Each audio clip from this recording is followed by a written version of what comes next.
What's going on, Soul Nation? Ginger Prime here, and today we're giving you guys my unscripted and raw thoughts about the state of Outriders. The demo is out. I have played it all the way through. I've been playing on the Technomancer, and tonight I'll be leveling up the other classes on stream. Hopefully you can join me. Links are in the description if you want to, but let's talk about how awesome this freaking game is.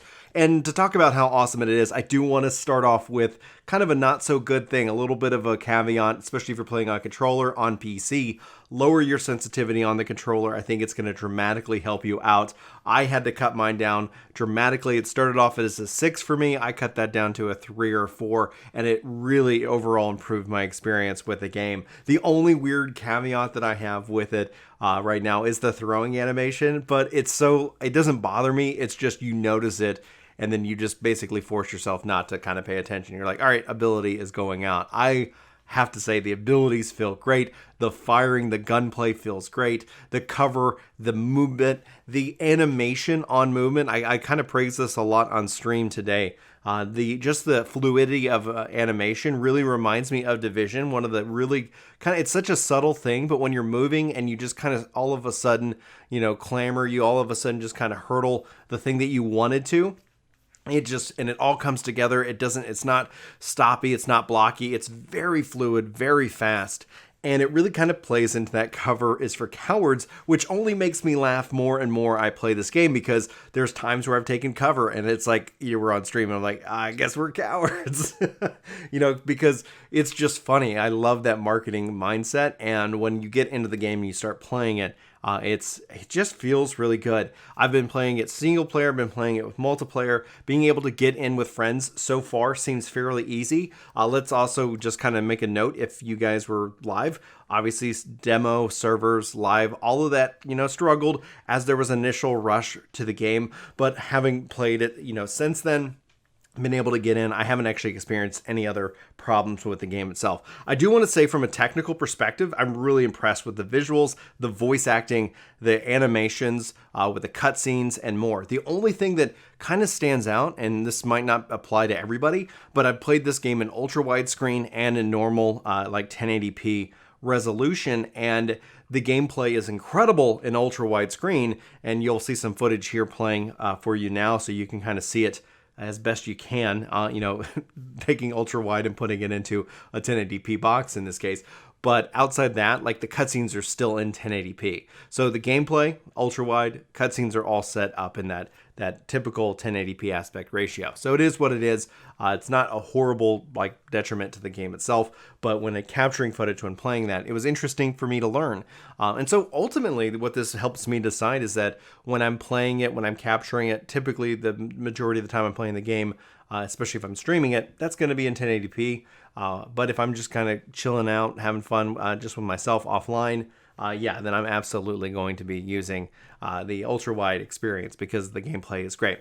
Now, let's talk about motion blur. It's just something that you should be aware of. It is apparently outside the demo and the full release going to come with the ability to turn that off. I don't like the motion blur. It first, it was subtle, and then essentially just kind of got a little bit annoying. You can turn that off technically in the demo by lowering your settings, your processing settings on that. I think it's the post-processing settings.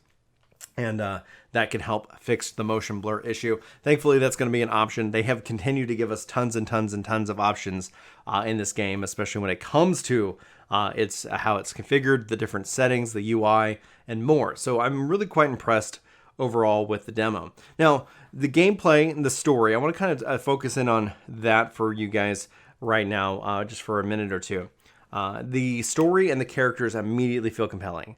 I got into this game and immediately the characters grab you. They've got personality, and there's a few things that happen that really kind of surprised me right out the gate. If Outriders can keep that pace and they can keep that story and those characters interesting and compelling, which they did throughout the entire demo, I think we're looking at a really solid RPG here. Let's not worry about endgame. Let's not worry about trying to play this game for thousands of hours.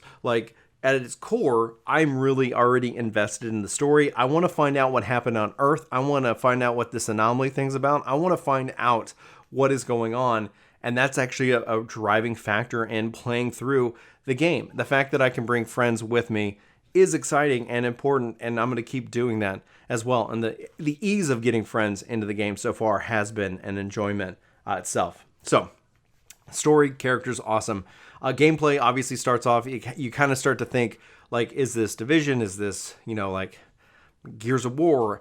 And honestly, it kind of feels like a blend of both. Like, it's definitely faster as a character. Like, the abilities feel almost paced right. And from the shooting perspective, being able to easily swap between the weapons, deciding if I want to rock shotgun or sniper, I've really enjoyed kind of that aspect. And so far, the perks and the different roles and the weapons feel really solid. I've so far only made it to World Tier 4. I'm almost to World Tier 5. I'll probably be able to hit that tonight. And yeah, I like how the game scales. And I like that I'm not, like, currently just an unstoppable demigod of destruction. I can be killed. And I think that's an important distinction. Now, we did run into a few bugs with the demo itself. One time a friend wasn't able to come into the kind of the instance fight with me. So just be sure to stick close to your friends. Don't leave them too far in the dust if you're playing the demo, because you might kind of have an invisible wall that they can't get through at the moment. And honestly, that was kind of the thing. Just restarting the game solved that problem. And yeah, like I have to say, the best thing about this, like I hopefully started off the video with, go and download the demo for yourself. Like, don't worry about what I think about it. I think you should go try it for yourself. And if you've already tried it for yourself, let me know what you love about it, what you don't like about it. It's not going to be a game that fits everybody, but I think this is definitely a game that I'm very happy to be covering, and having followed this game since they announced it, having kind of just gathered every little bit of information that I could find on Outriders, this feels like a really solid payoff. So that's the positive. There's nothing wrong about the demo, but let's talk about what the demo doesn't tell us, what it doesn't teach us. And it doesn't teach us anything about endgame. It doesn't teach us anything about the builds. It doesn't really teach us about, like what the experience is going to be like in 30 hours, in 60 hours, and 160 hours. And so this is where, as always, advise caution. Like, look and wait for reviews. I'm going to be purchasing this game. I'm already sold. They've done enough to sell me on it, and that's awesome. But if you're still on the fence, if you've been burned, like, there's no reason to take the risk. They're not going to run out of copies of the game. No one ever in this world runs out of copies of digital products. And so I would say check out the demo and then either make a decision for yourself. But note that there's nothing that's going to tell you, like, you're going to be playing this game in 2,000 hours. It could happen. But I think that's actually the smartest thing that they're going and how they're trying to package and sell this game. Just to us, the gaming community. Like, here is a full, complete experience, which we don't know yet. We can't test the fullness of the experience until April 1st. But from the classes and the gameplay, basically what they're showing you is, here's the core aspect of the game. There's a lot more to come on April 1st. Is this enough to get you invested? And for me, it is, and that's my choice. And that's I could use my money on this. That's how I'm choosing to use my money, my allowance, if you will, on this game. And I'm excited to play with you guys. And at the core of it, if you're still been burned by Anthem, if you've been burned by all these other bigger promises that games tend to make, there's nothing wrong with waiting till April the 2nd, or at least April the 1st, when maybe people who maybe get an early copy of the game get to actually release their review and talk about the end game loop and talk about the expeditions and talk about what's to come with the future of it. But I think the fact that the servers got slammed, I think the fact that they were able to get at least a reasonable response time. I know there's always going to be people who think that servers should just work on day one when millions and millions of people all hit the go live button, all hit that download button, all hit that connect button at the same time. But what we did learn was they're continuing to add servers. That's exactly what you want to see. You want to see them be able to scale up those servers appropriately to meet the demand. And as the demand rises and falls, that's exactly how you want the system to function. And so I couldn't be more happy. The fact is, it automatically was able to connect with me with my Square Enix account, so didn't have to do any extra work there. So if you guys haven't seen that and you're kind of worried, you can always go pre-join your Square Enix account to Steam and to all the other platforms, which will make it a little bit easier for you to get into the cross-world stuff. And that's just how it is. So anyway, guys, glowing positive experience. I'm looking forward to playing the other classes. I'm looking forward to making some more content for you. If you guys haven't yet hit subscribe, I would love it if you did. You can come back for more videos. We talk about basically action RPGs, looters, anything that has kind of a multiplayer component that we can have that conversation around.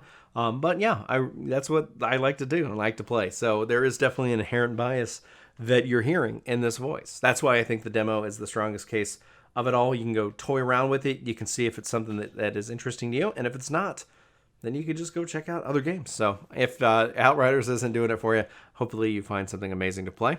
But for Ginger Prime, my name's Brian. Thanks so much for watching. I hope you have an amazing day, and I hope to see you in my next video. But until then, take care.